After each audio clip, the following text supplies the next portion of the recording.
ଆଜି ଆମେ ପ୍ରାବନ୍ଧିକ ଶଶିଭୂଷଣ ରାୟଙ୍କ ପ୍ରବନ୍ଧ ସୌନ୍ଦର୍ଯ୍ୟ ଓ ପ୍ରେମକୁ ଆଲୋଚନା କରିବା, ଯାହା +3 ପ୍ରଥମ ବର୍ଷ କଳା ଛାତ୍ରଛାତ୍ରୀମାନଙ୍କ ପାଇଁ ଉଦ୍ଦିଷ୍ଟ।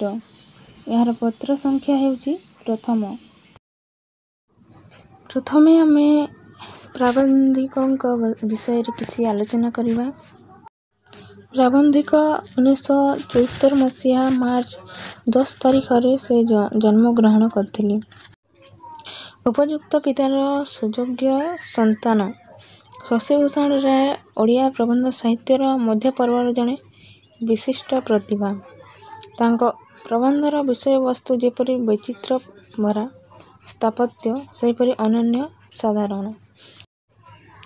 ପ୍ରବନ୍ଧକୁ କାବ୍ୟଧର୍ମୀ ଭାଷାରେ ଓ ବର୍ଣ୍ଣନାରେ ସୁସମାନ୍ୱିତ କରି ତାକୁ ସୁଖପାଠ୍ୟ କରିବା ଭିତରେ ପ୍ରବନ୍ଧକୁ ସାହିତ୍ୟର ଏକ ବିଶିଷ୍ଟ ବିଭାଗ ଭାବରେ ସେ ଆକର୍ଷଣୀୟ କରିପାରିଛନ୍ତି। ତାଙ୍କର ନିଷ୍ଠାପର ସାଧନା, ମୌଳିକ ଭାବନା ଓ ଅନାବିଳ ପ୍ରକୃତି ଉପାସନା ଓଡ଼ିଆ ପ୍ରବନ୍ଧ ସାହିତ୍ୟର କ୍ରମ ବିବର୍ତ୍ତନରେ ଏକ ସ୍ୱତନ୍ତ୍ର ଅଧ୍ୟାୟ ସୃଷ୍ଟି କରିଛି। ବିଂଶ ଶତକର ପ୍ରାରମ୍ଭରୁ ଅର୍ଦ୍ଧଶତାବ୍ଦୀ ପର୍ଯ୍ୟନ୍ତ ଅପ୍ରତିହତ ଭାବରେ ସେ ପ୍ରବନ୍ଧ ରଚନା କରିଛନ୍ତି। ଏହି ହେତୁ ପ୍ରାବନ୍ଧିକ ଶଶିଭୂଷଣଙ୍କ ସାଧନାର ଉତ୍ତରଣ, ପୃଷ୍ଠଭୂମି ଓ ସାଂସ୍କୃତିକ ଭାବ ପ୍ରବାହର ଅନୁଶୀଳନ ଏକାନ୍ତ ଅପରିହାର୍ଯ୍ୟ। ଶଶିଭୂଷଣଙ୍କ ପ୍ରବନ୍ଧ ମାନସର ପୃଷ୍ଠଭୂମିରେ ଥିଲା ତାଙ୍କର ସୁଯୋଗ୍ୟ ପିତା କବିବର ରାଧାନାଥ ରାୟଙ୍କ ପ୍ରେରଣା।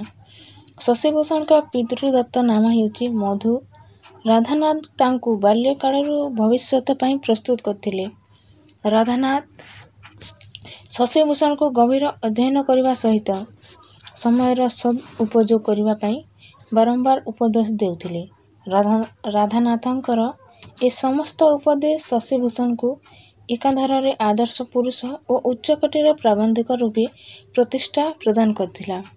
ଶଶିଭୂଷଣଙ୍କ ସାଧନା ପଥରେ କେବଳ ଯେ ତାଙ୍କ ପିତା ଏକମାତ୍ର ଦିଗ୍ଦର୍ଶନ ଥିଲେ ତାହା ନୁହେଁ, ସମୟର ପ୍ରାଣସ୍ପନ୍ଦନ, ବନ୍ଧୁମାନଙ୍କର ଆନ୍ତରିକତା ପ୍ରବନ୍ଧ ରଚନା ପାଇଁ ବିଭିନ୍ନ ଭାବରେ ଅନୁକୂଳ ବାତାବରଣ ସୃଷ୍ଟି କରିଥିଲା। ବନ୍ଧୁମାନଙ୍କ ମଧ୍ୟରେ ଶ୍ରୀରାମଚନ୍ଦ୍ର ଭଞ୍ଜଦେବ, ଗୋପାଳଚନ୍ଦ୍ର ପ୍ରହରାଜ, ରଘୁନାଥ ପୁରୀ, ଶ୍ୟାମବଲ୍ଲଭ ଘୋଷ ଓ ଶ୍ରୀକୃଷ୍ଣ ମହାପାତ୍ର ପ୍ରମୁଖ ନାମ ବିଶେଷ ଉଲ୍ଲେଖଯୋଗ୍ୟ। ଶଶିଭୂଷଣ ପ୍ରବନ୍ଧ ରଚନା ପାଇଁ ତତ୍କାଳୀନ ପତ୍ର ପତ୍ରିକାମାନଙ୍କରୁ ବହୁ ଭାବରେ ପ୍ରେରଣା ଲାଭ କରିଛନ୍ତି। ସେହି ପତ୍ର ପତ୍ରିକାଗୁଡ଼ିକ ମଧ୍ୟରେ ଶିକ୍ଷାବନ୍ଧୁ, ଓଡ଼ିଆ ଓ ନବସମ୍ବାଦ, ସମ୍ବଲପୁର ହିତୈଷିଣୀ, ଉତ୍କଳ ପ୍ରଭା, ଉତ୍କଳ ସାହିତ୍ୟ ଓ ଆଲୋଚନା ପ୍ରଭୃତି ଅନ୍ୟତମ। ଶଶିଭୂଷଣ ପ୍ରବନ୍ଧ ମାନସର ଆତ୍ମପରିଚୟ ମିଳିଛି ପ୍ରଥମେ ଇଂରାଜୀ ଭାଷାରେ ଓ ପରେ ଓଡ଼ିଆ ଭାଷାରେ। 1896 ମସିହାରେ ତାଙ୍କର ଓଡ଼ିଆ ପ୍ରଥମ ପ୍ରବନ୍ଧ ପୁସ୍ତକ ଦାକ୍ଷିଣାତ୍ୟ ଭ୍ରମଣ ଆତ୍ମପ୍ରକାଶ କରିଥିଲା। ସେ ଅନୁଭୂତିପୂର୍ଣ୍ଣ ଭ୍ରମଣ ବୃତ୍ତାନ୍ତ ଠାରୁ ଆରମ୍ଭ କରି ପ୍ରକୃତି ବର୍ଣ୍ଣନା, ଶିକ୍ଷା ସମସ୍ୟା, ଧର୍ମ, ଦର୍ଶନ, ଜ୍ଞାନ ବିଜ୍ଞାନ ଓ ସାହିତ୍ୟ ପ୍ରଭୃତି ବହୁ ବିଷୟରେ ପ୍ରବନ୍ଧ ରଚନା କରିଛନ୍ତି।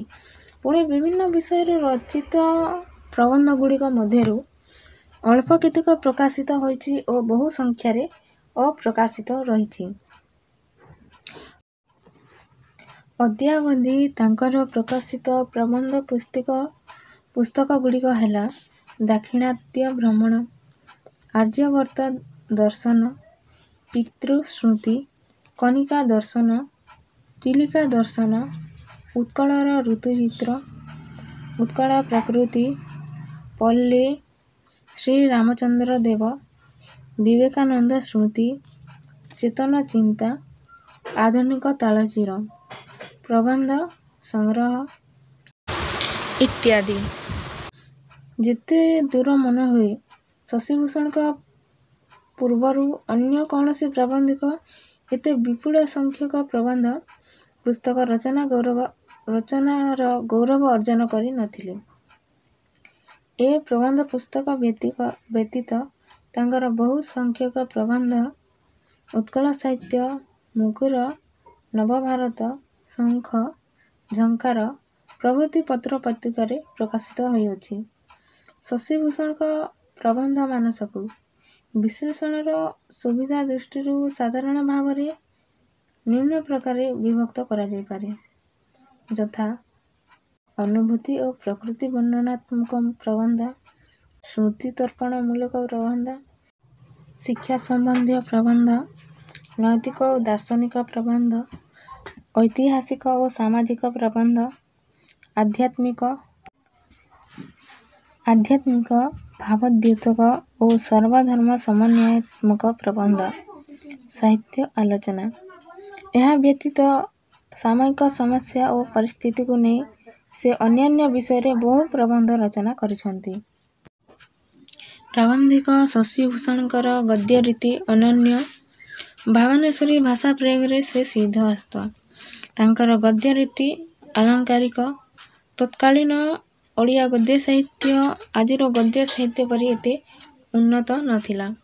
ସେହି ସମୟର ଗଦ୍ୟ ଶୈଳୀକୁ ଏକ ସ୍ୱତନ୍ତ୍ର ରୂପରେଖ ଦେଇଛନ୍ତି ପ୍ରାବନ୍ଧିକ ଶଶିଭୂଷଣ। ପ୍ରାବନ୍ଧିକ ଶଶିଭୂଷଣ ରାୟଙ୍କ ବିଷୟରେ ଆମେ କିଛି ତଥ୍ୟ ଜାଣିସାରିବା ପରେ ଆମେ ତାଙ୍କ ପ୍ରବନ୍ଧ ସୌନ୍ଦର୍ଯ୍ୟ ଓ ପ୍ରେମକୁ ଏଠାରେ ଆମେ ଆଲୋଚନା କରିବା। ଯାହା ପ୍ରକୃତ ସୁନ୍ଦର ତାହା ସମସ୍ତଙ୍କ ଚକ୍ଷୁରେ ସୁନ୍ଦର।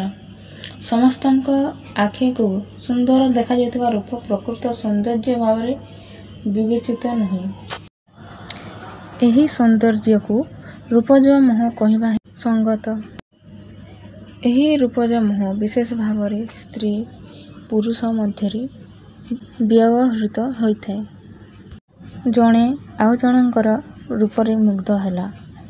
ଏହା ତାର ବ୍ୟକ୍ତିଗତ ସୌନ୍ଦର୍ଯ୍ୟବୋଧର ପରିପ୍ରକାଶ। ଏହା ସାର୍ବଜନୀନ ନୁହେଁ। ଏହା ସଂକୀର୍ଣ୍ଣ, ଅନୁଦାର ଓ କ୍ଷଣସ୍ଥାୟୀ। ଏହା ମୂଳରେ ନିର୍ଦ୍ଦିଷ୍ଟ ଉଦ୍ଦେଶ୍ୟ ଓ ସ୍ୱାର୍ଥ ବିଦ୍ୟମାନ। ଏହି ସୌନ୍ଦର୍ଯ୍ୟରେ, ଏହି ପ୍ରେମରେ ଉଦ୍ଦେଶ୍ୟ ପୂରଣ ହୋଇଗଲେ ବା କୌଣସି ପ୍ରତିବନ୍ଧକ ସୃଷ୍ଟି ହେଲେ ଏ ସୌନ୍ଦର୍ଯ୍ୟ ମୋହ ମନକୁ ମନ ଉଭେଇଯାଏ। କିନ୍ତୁ ଯାହା ପ୍ରକୃତ ସୁନ୍ଦର ତାହା ସମସ୍ତଙ୍କ ଦୃଷ୍ଟିରେ ସୁନ୍ଦର ଭାବରେ ଦେଖାଯାଏ। ଏହି ସୌନ୍ଦର୍ଯ୍ୟର ସ୍ଥାୟିତ୍ୱ ଚିରନ୍ତନ।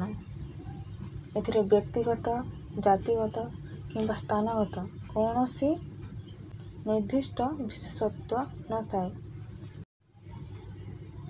ଏହି ସୌନ୍ଦର୍ଯ୍ୟକୁ ଆଦର୍ଶ ଭାବରେ ଗ୍ରହଣ କରାଯାଇଛି। ଏ ସୌନ୍ଦର୍ଯ୍ୟକୁ ଭାବଚକ୍ଷୁରେ ଅବଲୋକନ କଲେ ଏହା ଅନିର୍ବାଚନୀୟ ମନେ ହୁଏ। ଭାବଚକ୍ଷୁ ଲାଭ କରିବାକୁ ହେଲେ ପ୍ରେମ ସାଧନା ଆବଶ୍ୟକ।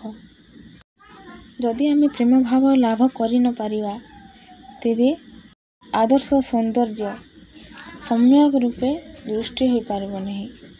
ହୃଦୟରେ ସେ ଭାବ ଉପଲବ୍ଧି କରିବା ହିଁ କଠିନ। ଲେଖକଙ୍କ ଭାଷାରେ ଯେଉଁଠାରେ ସୌନ୍ଦର୍ଯ୍ୟବୋଧ ସେଠାରେ ଅଗ୍ରେ ପ୍ରେମ ଓ ଯେଉଁଠାରେ ପ୍ରେମ ସେଠାରେ ସୌନ୍ଦର୍ଯ୍ୟ। ଗୋଟିକର ଅଭାବ ହେଲେ ଅପରଟି ମଳିନ ହୋଇଯାଏ। ତାହାର ପୂର୍ଣ୍ଣ ସ୍ଫୂର୍ତ୍ତି ହୁଏ ନାହିଁ। ସୌନ୍ଦର୍ଯ୍ୟର ପରାକାଷ୍ଠା ପ୍ରେମରେ, ପ୍ରେମର ପରିଚୟ ସୌନ୍ଦର୍ଯ୍ୟବୋଧରେ। ତେଣୁ ସୌନ୍ଦର୍ଯ୍ୟ ପାଇଁ ପ୍ରେମ ଲାଭ କରିବା ଅପରିହାର୍ଯ୍ୟ। ସଂସାରରେ ସ୍ୱର୍ଗ ରାଜ୍ୟର ପ୍ରତିଷ୍ଠା ସେତେବେଳେ ହୁଏ ଯେତେବେଳେ ସୌନ୍ଦର୍ଯ୍ୟବୋଧ ସହ ପ୍ରେମ ମିଶିଯାଇଥାଏ। ସୌନ୍ଦର୍ଯ୍ୟ ଓ ପ୍ରେମ ପରସ୍ପରର ପରିପୂରକ। ଏ ଦୁଇଟିର ମିଳନ ହେଲେ ଏହାର ମହିମା ବିସ୍ତୃତ ଭାବରେ ପ୍ରକଟିତ ହୁଏ।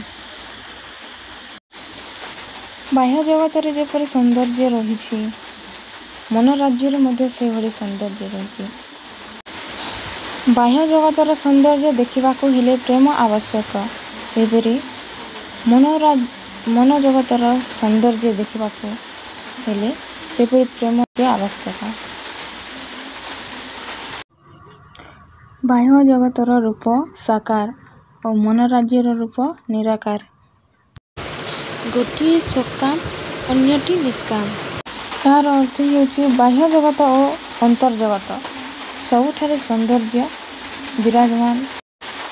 ଏପରିକି ଫୁଲ, ଫଳ, ଜଳ, ସ୍ଥଳ, ଚନ୍ଦ୍ର, ସୂର୍ଯ୍ୟ, ଗ୍ରହ, ଉପଗ୍ରହ ଓ ଆକାଶ ପ୍ରଭୃତି ସର୍ବତ୍ର ସବୁଠାରେ ହିଁ ସୌନ୍ଦର୍ଯ୍ୟ ରହେ। ପ୍ରକୃତି ସୌନ୍ଦର୍ଯ୍ୟମୟୀ ଅନନ୍ତ ସୌନ୍ଦର୍ଯ୍ୟର ଭଣ୍ଡାର। ପ୍ରତି ମୁହୂର୍ତ୍ତରେ ଏହି ପ୍ରକୃତିର ଏହି ଅନନ୍ତ ସୁଷମାକୁ ମାନବ ଆନନ୍ଦରେ ଉପଭୋଗ କରେ। ପ୍ରଭାତର ମନ୍ଦ ମନ୍ଦ ମଳୟ, ପକ୍ଷୀମାନଙ୍କର ସୁଲଲିତ କାକଳି, ପୁଷ୍ପରୁ ମଧୁପାନ, ପ୍ରମତ୍ତ ଭ୍ରମର, ଉଦୀୟମାନ ସୂର୍ଯ୍ୟଙ୍କର କର୍ଣ୍ଣବିଭା ଏସବୁ ପ୍ରକୃତିର ସୌନ୍ଦର୍ଯ୍ୟକୁ ପ୍ରତିଭାତ କରେ। ପ୍ରଭାତର ଯେଉଁ ସୌନ୍ଦର୍ଯ୍ୟ ରୂପଟିଏ ଥାଏ ତାହା ମଧ୍ୟାହ୍ନରେ ନଥାଏ। ପୃଥିବୀ ପୁନଶ୍ଚ ହୁଏ ସୂର୍ଯ୍ୟ କିରଣରେ ଉତ୍ତପ୍ତ ଓ କର୍ମକ୍ଳାନ୍ତ ମଣିଷ, ଜୀବଜନ୍ତୁ, ପଶୁପକ୍ଷୀ ସମସ୍ତେ ଏ ସମୟରେ ବିଶ୍ରାମ ଲୋଡ଼ନ୍ତି। ସନ୍ଧ୍ୟା ଉପଗତ ହେଲେ ପୁଣି ବଦଳିଯାଏ ସୌନ୍ଦର୍ଯ୍ୟର ପରିଭାଷା। ବିଭିନ୍ନ ରଙ୍ଗରେ ରଞ୍ଜିତ ଆକାଶ, କଳକଳ ନାଦରେ ବହି ଯାଉଥିବା ତଟିନୀ, କଳରବରେ ବସାକୁ ପ୍ରତ୍ୟାବର୍ତ୍ତନ କରୁଥିବା ପକ୍ଷୀ ଏସବୁ ପୁନଶ୍ଚ ସୌନ୍ଦର୍ଯ୍ୟରେ ଭରି ଦିଅନ୍ତି ପୃଥିବୀକୁ। ସନ୍ଧ୍ୟା ଉପଗତ ହେଲେ ଆକାଶରେ ଫୁଟି ଉଠନ୍ତି ଅସଂଖ୍ୟ ତାରାଫୁଲ। ଚନ୍ଦ୍ରର ଆଲୋକରେ ପୃଥିବୀ ଆଲୋକିତ ହୋଇଥାଏ ଓ ରାତ୍ରି ଗଭୀର ହୋଇଥାଏ। ଆଉ ମଣିଷ ନିଜର ଶ୍ରମକୁ ଭୁଲିଯିବା ପାଇଁ ସେ କିଛି ସମୟ ବିଶ୍ରାମ ନେଇଥାଏ। ପୁଣି ଦେଖୁ ଦେଖୁ ସେ ଭାବର ପରିବର୍ତ୍ତନ ହୋଇଥାଏ ଆଉ ସୁଖମୟୀ ଉଷାଦେବୀର ଆବିର୍ଭାବ ହୋଇଥାଏ। ଆବାହମାନ କାଳରୁ ମନୁଷ୍ୟକୁ ଏହି ପ୍ରକୃତି ତାର ସୌନ୍ଦର୍ଯ୍ୟର ଉପହାର ଦେଇ ଆସିଛି। ଆଉ ଏହି ସୌନ୍ଦର୍ଯ୍ୟର ମୂଳ ଉତ୍ସ ମଧ୍ୟ ପ୍ରେମ। ସବୁ ମଣିଷ ଓ ସୌନ୍ଦର୍ଯ୍ୟକୁ ସମାନ ଭାବରେ ଉପଭୋଗ କରିପାରନ୍ତି ନାହିଁ। ସେହିପରି ଅନ୍ତର୍ଜଗତର ସୌନ୍ଦର୍ଯ୍ୟ କଥା କୁହାଯାଇପାରେ ଯେ ସେଠାରେ ଦୟା, ଶ୍ରଦ୍ଧା, ଭକ୍ତି, ଶାନ୍ତି, ପ୍ରୀତି, ସ୍ନେହ ପ୍ରଭୃତି ଗୁଣର ସମଷ୍ଟି ଏହି ସୌନ୍ଦର୍ଯ୍ୟରୁ ଉତ୍ପତ୍ତି ହୋଇଥାଏ। ଏହି ଅନ୍ତର୍ଜଗତର ସୌନ୍ଦର୍ଯ୍ୟରେ ପ୍ରେମକୁ ଏହାର ମୂଳଧାର ଓ ସ୍ନେହକୁ ଏହାର ପ୍ରାଣ ଭାବରେ ନିଆଯାଇଛି। ଏହି ସୌନ୍ଦର୍ଯ୍ୟ ହୃଦୟରେ ଉପଲବ୍ଧ ହେଲେ ମନୁଷ୍ୟ ଦେବତାରେ ପରିଣତ ହୋଇଥାଏ। ଏହାର କୌଣସି ସାକାର ରୂପ ନାହିଁ, ଏହା କେବଳ ଅନୁଭବର ବିଷୟ। ବାହ୍ୟ ଜଗତର ସୌନ୍ଦର୍ଯ୍ୟ ମଧ୍ୟ ଏହି ପ୍ରେମ ଉପରେ ନିର୍ଭରଶୀଳ।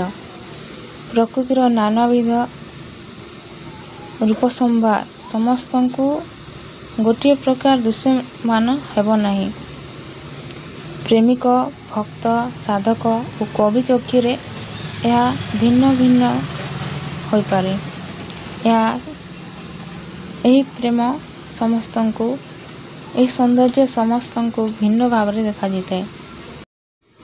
ଏମାନଙ୍କୁ ଭିନ୍ନ ଭିନ୍ନ ଦେଖାଯିବାର କାରଣ ହେଉଛି ଯେ ଏମାନେ ନିଜର ଅନ୍ତର୍ଦୃଷ୍ଟିରେ ଜଗତର ସୌନ୍ଦର୍ଯ୍ୟକୁ ଉପଲବ୍ଧ କରନ୍ତି। ସେଥିପାଇଁ ଆମେ କହିପାରିବା ଯେ ଶିକ୍ଷା, ରୁଚି ଓ ମନର ଉଦାର ଅନୁଦାର ଭାବ ମଧ୍ୟରେ ସୌନ୍ଦର୍ଯ୍ୟକୁ ଉପଭୋଗର ପରିମାଣ ନିର୍ଭର କରେ ବୋଲି। ଅଳ୍ପ ବହୁତ ସମସ୍ତେ ସୌନ୍ଦର୍ଯ୍ୟକୁ ଚିହ୍ନିଛନ୍ତି। ପ୍ରକୃତରେ ଯାହା ସୁନ୍ଦର ତାହା ସମସ୍ତଙ୍କ ଦୃଷ୍ଟିରେ ସୁନ୍ଦର ପ୍ରତୀୟମାନ ହୋଇଥାଏ। ଯାହା ସୁନ୍ଦର ସମସ୍ତଙ୍କୁ ସୁନ୍ଦର ଭାବରେ ଦେଖାଯାଇଥାଏ। ଏଠାରେ ଲେଖକ ଗୋଟିଏ ଚିତ୍ରପଟର ଉଦାହରଣ ଦେଇ ସେ ତାଙ୍କର ବକ୍ତବ୍ୟକୁ ବଳିଷ୍ଠ କରିବାକୁ ଚେଷ୍ଟା କରିଛନ୍ତି। ଚିତ୍ରପଟରେ ଅଙ୍କିତ ହୋଇଛି ନଦୀ, ଝରଣା, ପାହାଡ଼, ପର୍ବତ, ବୃକ୍ଷଲତାର ଚିତ୍ର। ଦର୍ଶକ ତାକୁ ଦେଖି ମୁଗ୍ଧ ହୋଇ ପ୍ରଶଂସା କରୁଛି। କିନ୍ତୁ ଆମ୍ଭେମାନେ ଚିତ୍ରପଟର ବାହ୍ୟ ସୌନ୍ଦର୍ଯ୍ୟରେ ମୁଗ୍ଧ ହୋଇଅଛୁ, କିନ୍ତୁ ଭିତରର ସୌନ୍ଦର୍ଯ୍ୟ ଅଥବା ଭାବ କିଛି ବୁଝିପାରୁନାହୁଁ।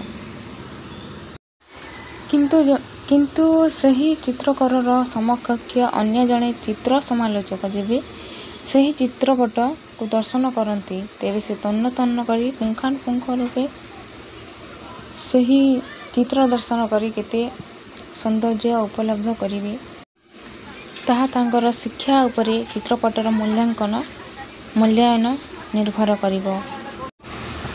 ତା ଦୃଷ୍ଟିରେ, ତା ଗୁଣରେ ଚିତ୍ରଖଣ୍ଡିକ ଅତି ସୁନ୍ଦର ଦିଶୁଛି ବୋଲି ଏଠାରେ କୁହାଯାଇଛି। ଏଠାରେ ଶିକ୍ଷା ଉପରେ ସୌନ୍ଦର୍ଯ୍ୟ ଦର୍ଶନ ନିର୍ଭର କରୁଅଛି ବୋଲି ଆମେ କହିପାରିବା। ସେହିପରି ସମସ୍ତେ ଭଲ ଗୀତଟିଏ ଶୁଣି ପ୍ରଶଂସା କରନ୍ତି, କିନ୍ତୁ ଗୀତର ତାଳ, ଲୟ, ସ୍ୱର ସମସ୍ତେ ବୁଝନ୍ତି ନାହିଁ। ହେଲେ ପ୍ରକୃତ ସ୍ୱର ତାଳ ବୁଝନ୍ତି କେତେ ଜଣ? ବାକ୍ୟ ସମସ୍ତେ ପଢ଼ନ୍ତି, କିନ୍ତୁ ବାକ୍ୟ ରସ ବିଚାର କରିବାର ଶକ୍ତି ସମସ୍ତଙ୍କର ନଥାଏ। ସତ୍ ଶିକ୍ଷା ଓ ମାର୍ଜିତ ରୁଚି ହିଁ ସଙ୍ଗୀତ ବା କାବ୍ୟ କବିତାର ପ୍ରକୃତ ସୌନ୍ଦର୍ଯ୍ୟ ଉପଲବ୍ଧି କରିବାର ମାପକାଠି ବୋଲି ଆମେ କହିପାରିବା। ସାହିତ୍ୟ ଓ କାବ୍ୟ ଜଗତର ସୌନ୍ଦର୍ଯ୍ୟ ମଧ୍ୟ ଗୋଟିଏ ସହଜ ବ୍ୟାପାର ନୁହେଁ। ଏହାକୁ ବୁଝିବା ମଧ୍ୟ ବହୁତ କଷ୍ଟ। ଏହି ସୌନ୍ଦର୍ଯ୍ୟ କେବଳ ଅନ୍ତର୍ଦୃଷ୍ଟି ସମ୍ପନ୍ନ ପ୍ରତିଭାବାନ ଲେଖକଙ୍କ କ୍ଷେତ୍ରରେ ସମ୍ଭବ ହୁଏ। ସାହିତ୍ୟ ଜଗତର ଅମର କବି ବାଲ୍ମୀକିଙ୍କ ରାମାୟଣ, ବ୍ୟାସଦେବଙ୍କ ମହାଭାରତ ରସର ସମୁଦ୍ର ବିଶେଷ। ମାନବ ଚରିତ୍ରର ଏପରି ବିଶ୍ଳେଷଣ ଏବଂ ଘଟଣା ପରମ୍ପରାର ଏଭଳି କୌଶଳ ଓ ସଂଯୋଗ ଅତି ଅଳ୍ପ ଦେଖିବାକୁ ମିଳେ। କାଳିଦାସଙ୍କ ଅଭିଜ୍ଞାନ ଶକୁନ୍ତଳା, ଭବଭୂତିଙ୍କ ଉତ୍ତର ରାମଚରିତ ପ୍ରଭୃତି କାବ୍ୟର ସୌନ୍ଦର୍ଯ୍ୟ ଦୃଷ୍ଟି ଅନନ୍ୟ। ସେହିପରି ସେକ୍ସପିୟରଙ୍କ ମ୍ୟାକବେଥ୍, ହ୍ୟାମଲେଟ୍, ଓଥେଲୋ ଓ କିଙ୍ଗ ଲିଅର ପ୍ରଭୃତି କିଛି ପ୍ରସିଦ୍ଧ ନାଟକର ସୌନ୍ଦର୍ଯ୍ୟ ଅନନ୍ୟ।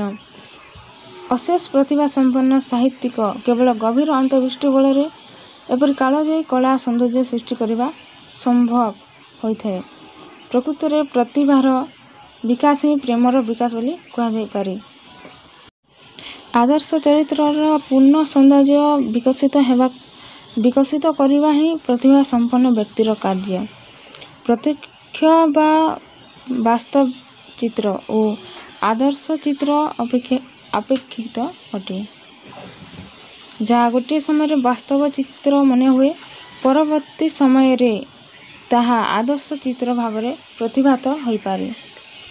ଏ ଉଭୟ ଚିତ୍ର ଅଙ୍କନରେ ପ୍ରେମର ଆବଶ୍ୟକତା ରହିଛି ବୋଲି ଆମେ କହିପାରିବା। ବାସ୍ତବ ଚିତ୍ରର ସୌନ୍ଦର୍ଯ୍ୟ ଆହରଣ ସହଜସାଧ୍ୟ ହୋଇଥିବା ବେଳେ ଆଦର୍ଶ ଚିତ୍ରର ସୌନ୍ଦର୍ଯ୍ୟ ବିଶ୍ଳେଷଣ କଷ୍ଟସାଧ୍ୟ ହୋଇଥାଏ। ବାସ୍ତବ ଚିତ୍ରର ସ୍ଥାୟିତ୍ୱ ଅଳ୍ପ, କିନ୍ତୁ ଆଦର୍ଶ ଚିତ୍ର ଚିରନ୍ତନ ହୋଇଥାଏ।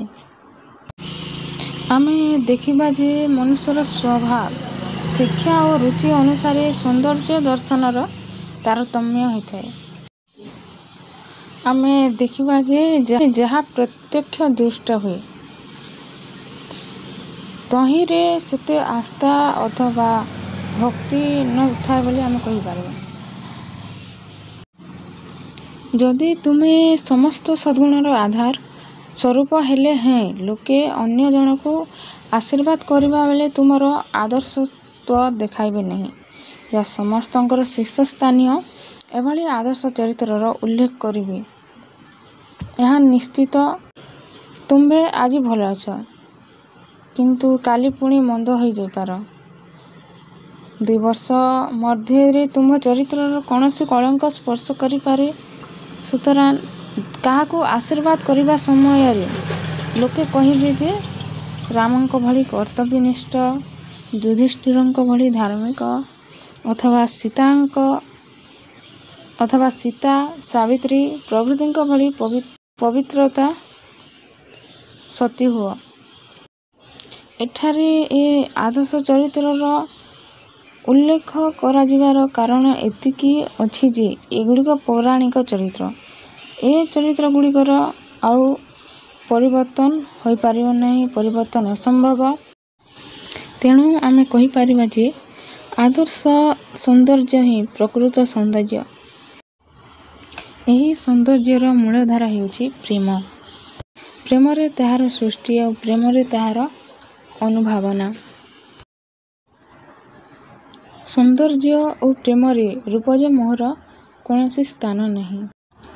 ଗୋଟିଏ ଅସାମାନ୍ୟ ସୁନ୍ଦରୀ ବାରଙ୍ଗନାର ସୌନ୍ଦର୍ଯ୍ୟ ଦେଖି 5 ଜଣ ବ୍ୟକ୍ତିଙ୍କର ଭାବନା କିପରି ଭିନ୍ନ ଭିନ୍ନ ହେଲା, ଭିନ୍ନ ଭିନ୍ନ ଭାବରେ ଦେଖାଯାଇଛି ତାହା ଲେଖକ ଉଦାହରଣ ମାଧ୍ୟମରେ ଯୁକ୍ତି ଦର୍ଶାଇଛନ୍ତି। କେହି ବାରଙ୍ଗନାର ରୂପ ଦେଖି ଦେହ ଭୋଗ ବାସନା ପୋଷଣ କଲାବେଳେ ଅନ୍ୟ କେହି ତାର ରୂପକୁ ପ୍ରଶଂସା କରେ। କେହି ସୁନ୍ଦରୀ ବାରଙ୍ଗନାର ବେଶ୍ୟାବୃତ୍ତିକୁ ଘୃଣା କଲା ତ କିଏ ରୂପସୀ ବାରଙ୍ଗନା ବିଧାତାଙ୍କର ଅପୂର୍ବ ସୃଷ୍ଟି ବୋଲି କହିଲେ। ଅଥଚ ପଞ୍ଚମ ବ୍ୟକ୍ତି ସୌନ୍ଦର୍ଯ୍ୟ ଓ ପ୍ରେମରେ ବିହ୍ୱଳ ହୋଇ ତାର ରୂପ ଲାବଣ୍ୟକୁ ସନ୍ଦର୍ଶନ କରି ଆତ୍ମମଗ୍ନ ହୋଇଗଲା। ଏଥିରୁ ଆମେ କହିପାରିବା ଯେ ଯାହା ସଂସାରରେ ସୁନ୍ଦର ତାହା ସମସ୍ତଙ୍କ ଦୃଷ୍ଟିରେ ସୁନ୍ଦର। ଅଥଚ ହୃଦୟର ଗ୍ରହଣଶୀଳ ଭାବ, ରୁଚି ଓ ଶିକ୍ଷା ଅନୁସାରେ ସମସ୍ତଙ୍କର ଦୃଷ୍ଟିଭଙ୍ଗୀ ଭିନ୍ନ ଭିନ୍ନ, ଅଲଗା ଅଲଗା। ଯେଉଁମାନେ ରୂପରେ ମଜ୍ଜିଯାଇ ସୌନ୍ଦର୍ଯ୍ୟର କଳ୍ପନା କରନ୍ତି ସେମାନେ ପ୍ରକୃତ ସୌନ୍ଦର୍ଯ୍ୟ ଦେଖିପାରନ୍ତି ନାହିଁ। ପ୍ରେମର ପୂଜା ନ କଲେ ପ୍ରକୃତ ସୌନ୍ଦର୍ଯ୍ୟ ଦେଖାଯାଏ ନାହିଁ। ମନର କାଳିମା ଧୌତ ନ କଲେ ଜ୍ଞାନ ପ୍ରସ୍ଫୁଟିତ ହେବ ନାହିଁ। ମନର ଯେଉଁ କଳୁଷ କାଳିମା ରହିଛି ତାହାକୁ ଆମେ ବିନାଶ ନ କଲେ, ସତ୍ୟ, ଧର୍ମ ଓ ନ୍ୟାୟକୁ ହୃଦୟର ଉପଲବ୍ଧି ନ କଲେ ଜ୍ଞାନ ଚକ୍ଷୁ ଖୋଲିବ ନାହିଁ। ଫଳରେ ପ୍ରକୃତ ସୌନ୍ଦର୍ଯ୍ୟକୁ ଅବଧାରଣ କରିହେବ ନାହିଁ। ସୌନ୍ଦର୍ଯ୍ୟର ପୂର୍ଣ୍ଣ ବିକାଶ ପ୍ରେମରେ ଓ ପ୍ରେମର ପୂର୍ଣ୍ଣ ସ୍ଫୁରଣ ସୌନ୍ଦର୍ଯ୍ୟରେ ନିହିତ ହୋଇଛି। ସତ୍ୟ ହିଁ ସୌନ୍ଦର୍ଯ୍ୟ ଓ ସତ୍ୟର ଧାରଣା ହିଁ ପ୍ରେମ। ରୂପଜ ମୋହ ମନୁଷ୍ୟକୁ ଆଦର୍ଶ ପଥକୁ ନେବା ଦୂରର କଥା, ତାହା ଅଧଃପାତ ଆଡ଼କୁ ଆକର୍ଷଣ କରି ଭସ୍ମୀଭୂତ କରି ପକାଏ। ରୂପଜ ମୋହରେ ଅନ୍ଧ ମଣିଷ ଯେତେବେଳେ ସତୀ ସ୍ୱାଧୀନାରୀର ସତୀତ୍ୱ ନଷ୍ଟ କରିବା ପାଇଁ ଅଗ୍ରସର ହୋଇଛି, ଆଗେଇ ଯାଇଛି, ସେତେବେଳେ ସତୀ ନାରୀର ଦୀର୍ଘଶ୍ୱାସ ଓ ସୌନ୍ଦର୍ଯ୍ୟ ଓ ପ୍ରେମର ଅପୂର୍ବ ମହିମା ପାଶବିକ ବୃତ୍ତି ଆଚରଣ କରୁଥିବା ମଣିଷକୁ ସମୂଳେ ବିନାଶ କରିଛି। ରୂପାଗ୍ନିରେ ଏକଦା ଟ୍ରୟ ନଗର ଧ୍ୱଂସ ପାଇଥିଲା। ରୋମ ଏବଂ ଲୁକ୍ରେସିଆ ମଧ୍ୟ ସତୀ ନାରୀର ତେଜରେ ଧ୍ୱଂସ ହୋଇଥିଲା। ସୀତାଙ୍କ ପ୍ରେମର ମହିମା ଓ ସତୀତ୍ୱର ସୌନ୍ଦର୍ଯ୍ୟରେ ପ୍ରବଳ ପରାକ୍ରମୀ ରାବଣ ନିହତ ହୋଇଥିଲା। ସେହିପରି ସାବିତ୍ରୀ ଯମ ନିକଟରୁ ଫେରାଇ ଆଣିଥିଲେ ପତି ସତ୍ୟବାନଙ୍କୁ।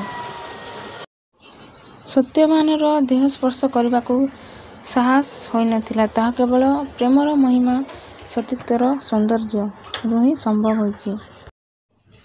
ଈଶ୍ୱରଙ୍କ କୃପା ବିନା ସୌନ୍ଦର୍ଯ୍ୟ ଓ ପ୍ରେମର ବିକାଶ ଅସମ୍ଭବ ହୋଇଥାଏ। କାରଣ ସୌନ୍ଦର୍ଯ୍ୟ ଓ ପ୍ରେମର ପୂର୍ଣ୍ଣ ଅଧିକାରୀ ହେଲେ ମନୁଷ୍ୟର ଦେବତ୍ୱ ଲାଭ ସୁନିଶ୍ଚିତ। ପର ଆପଣା ଭେଦାଭେଦ ବିସ୍ମୃତ ହୋଇ ସମଗ୍ର ବିଶ୍ୱ ପ୍ରେମରେ ସେ ଅନୁପ୍ରାଣିତ ହୋଇ ଉଠିବ।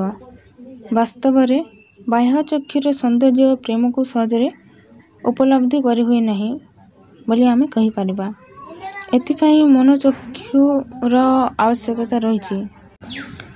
ଚର୍ମଚକ୍ଷୁ ବା ବାହ୍ୟ ଚକ୍ଷୁର ବିନାଶ ଘଟିଲେ ହିଁ ମଣିଷ ଦିବ୍ୟ ମନଶ୍ଚକ୍ଷୁ ଉନ୍ମୀଳିତ ହୁଏ। ଫଳରେ ଜଗତ ଅମୃତମୟ ହୋଇଉଠେ। ଚର୍ମଚକ୍ଷୁ ବିନଷ୍ଟ ହୋଇ ଯେତେବେଳେ ମନୁଷ୍ୟର ମନଶ୍ଚକ୍ଷୁ ପ୍ରସ୍ଫୁଟିତ ହୁଏ, ସେତେବେଳେ ଏ ଭାବ ଉପଲବ୍ଧ ହୋଇଥାଏ। ସେତେବେଳେ ପ୍ରେମମୟ ଭଗବାନଙ୍କ ପ୍ରେମ ଛବି ସର୍ବତ୍ର ଦୃଷ୍ଟ ହୁଏ। ସର୍ବତ୍ର ସକଳ ସ୍ଥାନରେ ମୂର୍ତ୍ତିମାନ ଈଶ୍ୱରଙ୍କ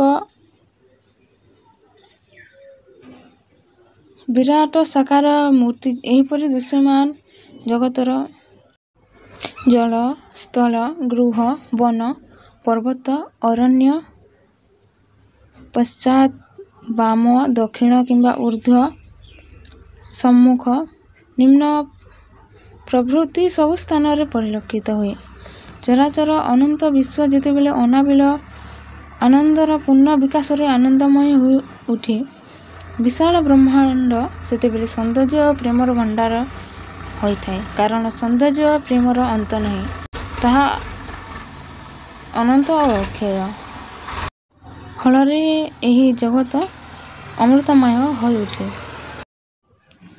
ଏହି ପ୍ରେମର ସୌନ୍ଦର୍ଯ୍ୟରେ ଦିନେ ଶ୍ରୀ ଚୈତନ୍ୟ ସମଗ୍ର ଭାରତକୁ ବିଭୁ ପ୍ରେମରେ ଭାବବିହ୍ୱଳ କରିଦେଇଥିଲେ। ସେହିପରି ବୁଦ୍ଧଦେବ, ଶଙ୍କରାଚାର୍ଯ୍ୟ, ଧ୍ରୁବ, ପ୍ରହ୍ଲାଦ ପ୍ରଭୃତି ଏହି ପ୍ରେମର ସୌନ୍ଦର୍ଯ୍ୟରେ ନିଜକୁ ଆଲୋକିତ କରି ସାରା ବିଶ୍ୱକୁ ଆଲୋକିତ କରିଥିଲେ। ଯୀଶୁଖ୍ରୀଷ୍ଟ, ସକ୍ରେଟିସ୍, ରାଣା ପ୍ରତାପ ପ୍ରଭୃତି ମହାମନୀଷୀ ସତ୍ୟ, ପ୍ରେମ ଓ ସୌନ୍ଦର୍ଯ୍ୟର ମହିମା ଉପଲବ୍ଧି କରି ଜଗତରେ ପୂଜ୍ୟ ହୋଇଛନ୍ତି। ଏହା ହିଁ ପ୍ରକୃତ ସୌନ୍ଦର୍ଯ୍ୟ, ପ୍ରକୃତ ପ୍ରେମ ବୋଲି କହିପାରିବା।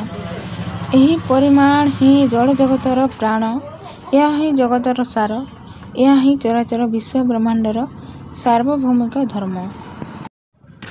ଏହିପରି ପ୍ରକୃତ ସୌନ୍ଦର୍ଯ୍ୟ ଓ ପ୍ରେମର ବିକାଶ ଘଟିଲେ ହିଁ ମଣିଷ ଦେବତା ହୋଇପାରିବ। ସଂସାର ମଧୁମୟ, ସୁଧାମୟ ଓ ଅମୃତମୟ ହୋଇଯିବ ବୋଲି ଆମେ କହିପାରିବା। ଏହି ପ୍ରବନ୍ଧକୁ ଆମେ ଆଲୋଚନା କଲା ପରେ ଆମେ କହିପାରିବା ଯେ ବାସ୍ତବିକ ସୌନ୍ଦର୍ଯ୍ୟ ଓ ପ୍ରେମ ପରସ୍ପର ପରିପୂରକ। ଏହି ଅଲୌକିକ ସୌନ୍ଦର୍ଯ୍ୟ ଓ ଅନାବିଳ ପ୍ରେମର ବିକାଶ ଘଟିଲେ ବିଶ୍ୱବ୍ରହ୍ମାଣ୍ଡ ଅମୃତମୟ, ସୁଧାମୟ ହୋଇଉଠିବ। ପ୍ରାବନ୍ଧିକ ଏହି ତତ୍ତ୍ୱକୁ ସୁନ୍ଦର ଭାବେ ଉପସ୍ଥାପନା କରିଛନ୍ତି, ଯାହା ଆମେ ଏହି ପ୍ରବନ୍ଧରୁ ଆମେ ଜାଣିପାରିବା।